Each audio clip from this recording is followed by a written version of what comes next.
The first reading is from the Old Testament, Daniel chapter 3. King Nebuchadnezzar made an image of gold, 60 cubits high and 6 cubits wide, and set it up on the plain of Dura in the province of Babylon. He then summoned the satraps, prefects, governors, advisors, treasurers, judges, magistrates, and all the other provincial officials to come to the dedication of the image he had set up. So the satraps, prefects, governors, advisors, treasurers, judges, magistrates, and all the other provincial officials assembled for the dedication of the image that King Nebuchadnezzar had set up, and they stood before it. Then the herald loudly proclaimed, "Nations and peoples of every language, this is what you are commanded to do. As soon as you hear the sound of the horn, flute, zither, lyre, harp, pipe, and all kinds of music, you must fall down and worship the image of gold that King Nebuchadnezzar has set up. Whoever does not fall down and worship will immediately be thrown into a blazing furnace." Therefore, as soon as they heard the sound of the horn, flute, zither, lyre, harp, and all kinds of music, all the nations and peoples of every language fell down and worshipped the image of gold that King Nebuchadnezzar had set up. At this time, some astrologers came forward and denounced the Jews. They said to King Nebuchadnezzar, "May the king live forever. Your Majesty has issued a decree that everyone who hears the sound of the horn, flute, zither, lyre, harp, pipe, and all kinds of music must fall down and worship the image of gold, and that whoever does not fall down and worship will be thrown into a blazing furnace. But there are some Jews whom you have set over the affairs of the province of Babylon, Shadrach, Meshach, and Abednego, who pay no attention to you, your Majesty. They neither serve your gods nor worship the image of gold that you have set up." Furious with rage, Nebuchadnezzar summoned Shadrach, Meshach, and Abednego. So these men were brought before the king, and Nebuchadnezzar said to them, "Is it true, Shadrach, Meshach, and Abednego, that you do not serve my gods or worship the image of gold I have set up? Now when you hear the sound of the horn, flute, zither, lyre, harp, pipe, and all kinds of music, if you are ready to fall down and worship the image I made, very good.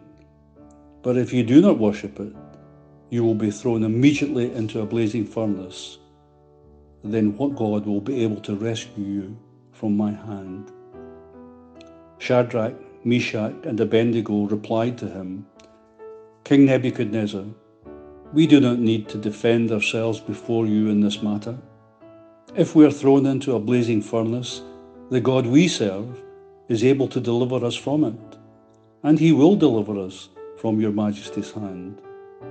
But even if he does not, we want you to know, your Majesty, that we will not serve your gods or worship the image of gold that you have set up."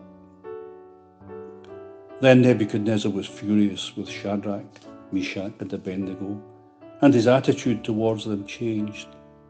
He ordered the furnace heated 7 times hotter than usual, and he commanded some of the strongest soldiers in his army to tie up Shadrach, Meshach, and Abednego and throw them into the blazing furnace. So these men, wearing their robes, trousers, turbans, and other clothes, were bound and thrown into the blazing furnace. The king's command was so urgent and the furnace so hot that the flames of the fire killed the soldiers who took up Shadrach, Meshach, and Abednego. And these 3 men, firmly tied, fell into the blazing furnace. Then King Nebuchadnezzar leaped to his feet in amazement and asked his advisors, "Weren't there 3 men that we tied up and threw into the fire?" They replied, "Certainly, your Majesty." He said, "Look, I see 4 men walking around in the fire, unbound and unharmed, and the fourth looks like a son of the gods. Nebuchadnezzar then, approaching the opening of the blazing furnace, shouted, "Shadrach, Meshach, Abednego, servants of the Most High God, come out, come here." So Shadrach, Meshach, and Abednego came out of the fire, and the satraps, prefects, governors, and royal advisers crowded around them. They saw that the fire had not harmed their bodies, nor was a hair of their heads singed.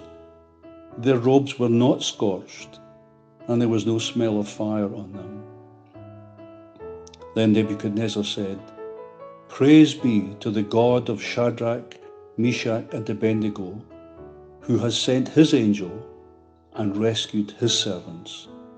They trusted in him and defied the king's command, and were willing to give up their lives rather than serve or worship any god except their own.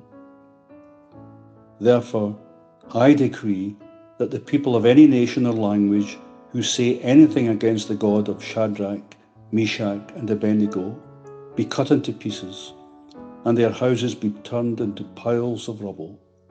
For no other God can save in this way." Then the king promoted Shadrach, Meshach, and Abednego in the province. Our second reading is from the New Testaments, from Romans chapter 12. "Therefore I urge you, brothers and sisters, in view of God's mercy, to offer your bodies as a living sacrifice, holy and pleasing to God. This is your true and proper worship. Do not conform to the patterns of this world, but be transformed by the renewing of your mind. Then you will be able to test and approve what God's will is, his good, pleasing, and perfect will." Amen.